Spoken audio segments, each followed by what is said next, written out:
L'histoire et les médias. Autant dire qu'il y a de quoi dire. Bon, on va se lancer dans un projet ambitieux. Revisiter l'histoire sous un angle médiatique.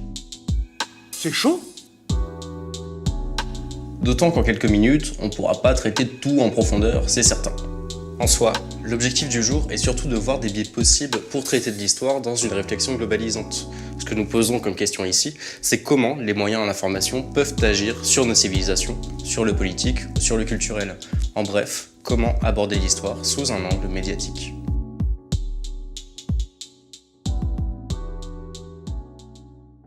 Dans la première vidéo, il a été question des médiasphères de Régis Debray. Pour rappel, les médiasphères seraient des périodes de l'histoire dans lesquelles des types de médiation type orale, écriture ou vidéo dominent et agissent sur les mouvements culturels. Néanmoins, c'est un très bref résumé de la théorie de Régis Debray, et il est nécessaire de plus la travailler.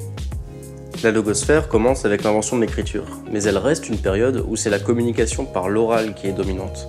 Régis Debray l'a fait durer jusqu'aux avancées de l'imprimerie. L'information circule lentement, et ceci parce qu'il n'y a que peu de supports pour la transmettre. Il y a certes quelques écrits, mais ceux-ci sont généralement réservés aux classes religieuses ou aux plus nobles. Alors concrètement, si le roi de France décide d'un décret, il faudra du temps avant que ses sujets en soient tenus informés, si par bonheur ils le sont un jour. Déjà on le voit, il y a un souci politique à tout ça.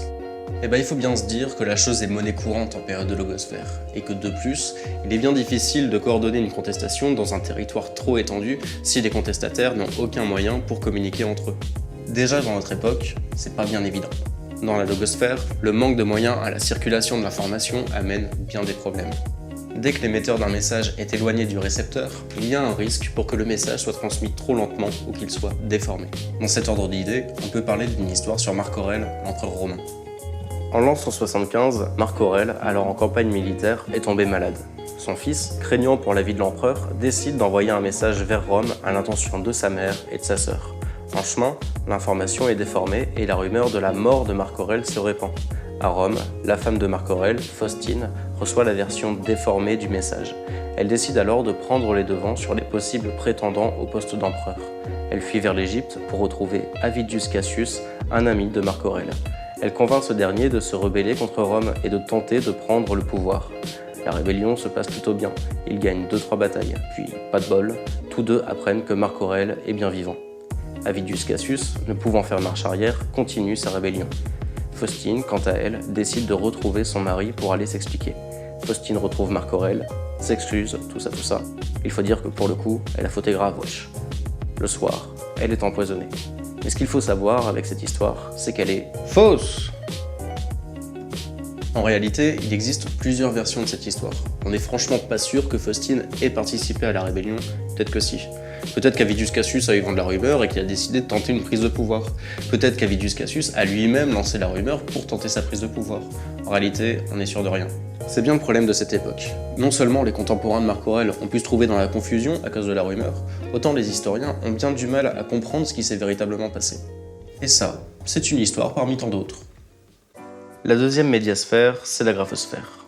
La graphosphère, c'est la période où la communication par l'imprimé domine. Elle va donc de l'invention de l'imprimerie jusqu'aux années 1970. Rapidement, les plus nobles ont su profiter de cette avancée technique et cela s'est progressivement répandu vers toutes les couches de la société. Très vite, après l'invention de l'imprimerie, il y a une circulation plus rapide de l'information et ceci pour une raison simple. Il n'y a plus besoin de faire appel au script pour la rédaction d'un papier. Ceux-ci, trop peu nombreux, se consacraient surtout à la reproduction des écrits religieux. Et surtout, ça coûtait une blinde. Avec l'imprimerie, l'information peut mieux parvenir au peuple. Par exemple, c'est dans cette période que naissent les journaux diffusés en périodique. C'est tout de même un progrès notable. L'une des histoires les plus signifiantes de la graphosphère est celle de la naissance du protestantisme. Luther, un moine fervent croyant et pratiquant, fait un voyage au Vatican au début du XVIe siècle. Il est rapidement dégoûté par l'opulence des évêques et du pape. Lui vient de Eisleben, en Allemagne. Il y voit les souffrances des plus démunis. Ne comprenant pas la distance qui demeure entre ce qu'il lit dans les écrits bibliques et le mode de vie des représentants de l'Église, il décide de retourner à son monastère, ne se souciant plus de l'Église. Un jour, alors que la basilique Saint-Pierre est en construction, la papauté décide de mettre en place les indulgences. Les indulgences, ce sont des billets vendus aux croyants pour que ceux-ci aient moins de temps à passer au purgatoire. En effet, dans la religion catholique, il y a 3 possibilités pour quelqu'un qui vient de mourir.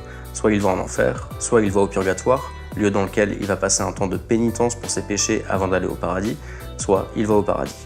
Dans la croyance, une très grande majorité des défunts doivent passer un temps au purgatoire. Ça peut durer plusieurs années. Les indulgences sont alors un moyen pour les croyants de passer moins de temps au purgatoire. En fervent pratiquant, Luther s'insurge contre ces indulgences. Il écrit alors 95 thèses à l'intention de son archevêque, puis les placarde sur les portes de son monastère. Grâce à l'imprimerie, ces 95 thèses sont recopiées et diffusées en Europe. C'est de là que le mouvement protestant naît en contestation d'une église opulente. Cette histoire se déroule en 1517, c'est-à-dire une soixantaine d'années après l'invention de l'imprimerie. Sans cet outil, ça aurait été dur de protester. Et ça, c'est une histoire parmi tant d'autres. Pour Régis Debray, la vidéosphère est l'ère de la communication audiovisuelle. Elle commence avec l'arrivée de la télévision en couleur dans les années 70.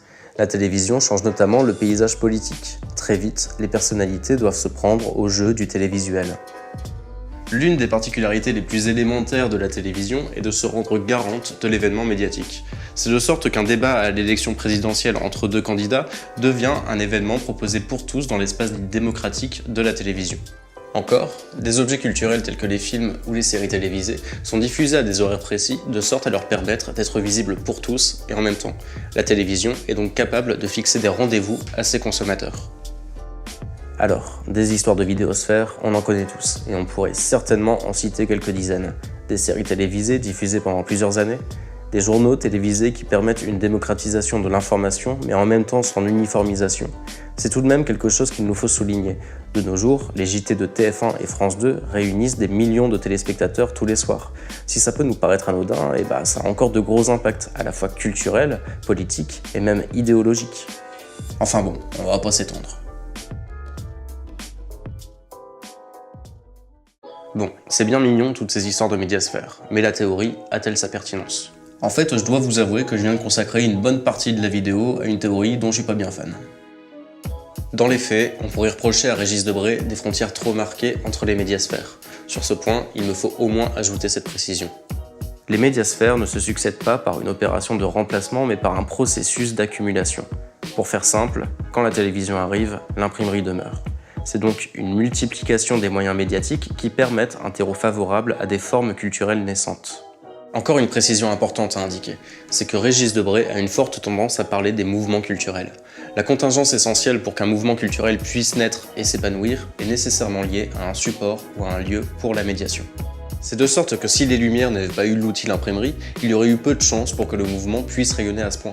Par exemple, il ne se serait certainement pas autant investi dans l'écriture de l'encyclopédie. Malgré des frontières poreuses entre les médiasphères, il faut tout de même noter un souci et qui n'est pas des moindres, cette histoire de datation.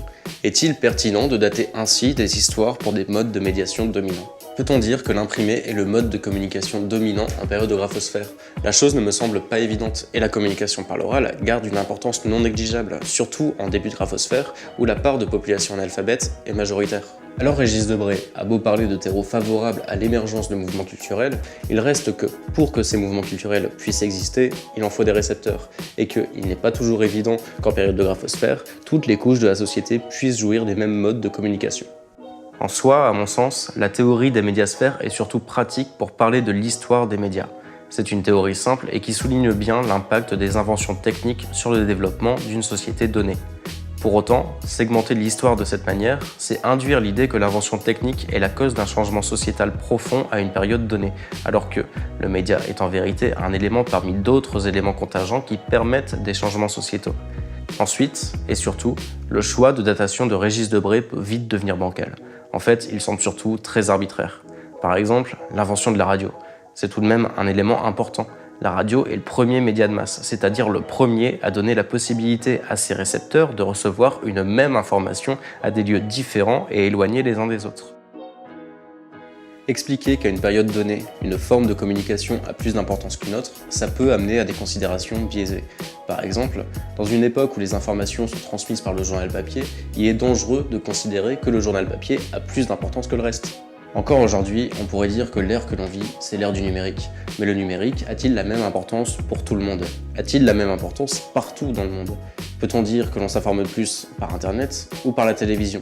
La réponse à cette dernière question sera nécessairement relative à notre interlocuteur, à un milieu socio-culturel, voire à une situation géographique. Il en va de même dans toutes les sociétés et dans toutes les époques. Les choses sont toujours un peu plus complexes que ça. Et privilégier une forme médiatique sur le reste dans la réflexion, c'est oublier qu'on est dans un monde plurimédia et dans lequel chaque support peut remplir son rôle. Bon, on va garder un élément dans la théorie de Régis Debray, c'est le processus d'accumulation. Clairement, c'est indéniable, plus il y a de support pour l'information, plus elle a de chances de circuler. Mais dans les faits, à ce moment-là, c'est plus intéressant d'aller voir du côté d'Henry Jenkins. En 2006, celui-ci expose sa théorie de culture de la convergence. La culture de la convergence, c'est l'idée que les mouvements culturels fonctionnent par une diffusion plurimédia de mêmes objets. Dans l'idée, un manga va se diffuser par périodique au Japon, sera édité en manga, puis adapté en anime, puis en jeu vidéo, etc. C'est ce que Jenkins appelle la convergence médiatique. Les producteurs ont intérêt à jouer de cette convergence médiatique pour que les œuvres deviennent sagas et objets culturels d'importance. Néanmoins, la théorie de Jenkins s'établit sur 3 critères. Il y a donc cette convergence médiatique, mais encore la culture participative et l'intelligence collective. La culture participative est cette idée selon laquelle le récepteur n'est pas seulement passif, il devient un récepteur actif grâce aux moyens dont il dispose pour faire la remédiation de l'univers diégétique qu'il apprécie. C'est de là que peut prendre forme l'intelligence collective. Les communautés de fans agissent en montant leur propre réseau et en créant de nouveaux matériaux à partir des objets qu'ils apprécient. Le reproche qui fut fait à Henry Jenkins par bon nombre de chercheurs vient de la portée historique du propos. Au départ, Jenkins parlait de la culture de la convergence en l'abordant surtout dans notre époque. Néanmoins, cette culture de la convergence, elle a toujours plus ou moins existé. En effet, si on regarde du côté du catholicisme, il y avait déjà cette idée de multiplier les supports pour favoriser une hégémonie culturelle. Ça passait par le livre, bien sûr, mais ça pouvait passer aussi par les objets dérivés, notamment par le crucifix. Mais il y avait aussi et surtout l'architecture, par les monastères, les églises et les cathédrales. Alors, qu'est-ce qu'on peut faire de ça ? Bon, on va garder le processus d'accumulation. Dans un temps donné, les mouvements culturels jouissent des différents supports qui leur sont accessibles. Chaque fois qu'un nouveau support est créé, il y a un processus d'adaptation. C'est de sorte que si on invente la télé, les mouvements culturels vont tenter de l'investir. Dans le même temps, ils vont continuer de profiter des supports imprimés, radiophoniques et autres. Au fil de l'histoire, il y a de plus en plus de supports. Alors, les mouvements communiquent au gré des possibilités médiatiques qui leur sont accessibles. À terme, plus il y a de supports, plus l'information circule rapidement. C'est une courbe exponentielle. C'est ce qui fait qu'aujourd'hui, nous avons des possibilités immenses par le développement de la presse, de la radio, de la télé et d'Internet en même temps.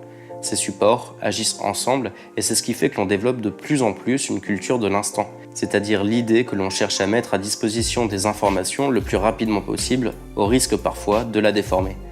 Un dernier élément à mettre en lumière vient de ce principe d'intelligence collective. Dans les derniers supports qui ont été inventés, la participation des individus est de plus en plus mise en valeur et ça explose surtout avec Internet. Avec la multiplication des supports, on pouvait parler d'une démocratisation de l'accès à l'information. Ça progressait avec la presse, encore avec la radio, puis encore avec la télé. Avec Internet, ce qui est à souligner, c'est que chacun peut agir sur l'information. En bref, pour résumer, plus on avance dans l'histoire des médias, plus l'information circule rapidement, plus elle est accessible et plus on peut agir dessus. En gros, ce sont les supports qui se mettent à la disposition des individus et des sociétés, et non l'inverse. Finalement, peut-on faire une lecture de l'histoire par les médias ? Plus ou moins. On peut toujours parler de l'histoire des médias. On peut tenter une lecture de l'histoire des médias. Et clairement, l'impact des médias sur les mouvements sociétaux, c'est indéniable. Mais en sont-ils une origine ? Dans les faits, c'est variable.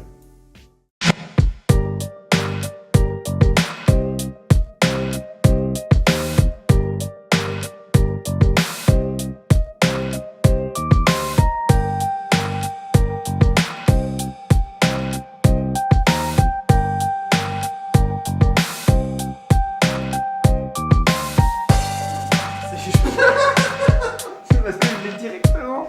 Il garde droit dans mon âme.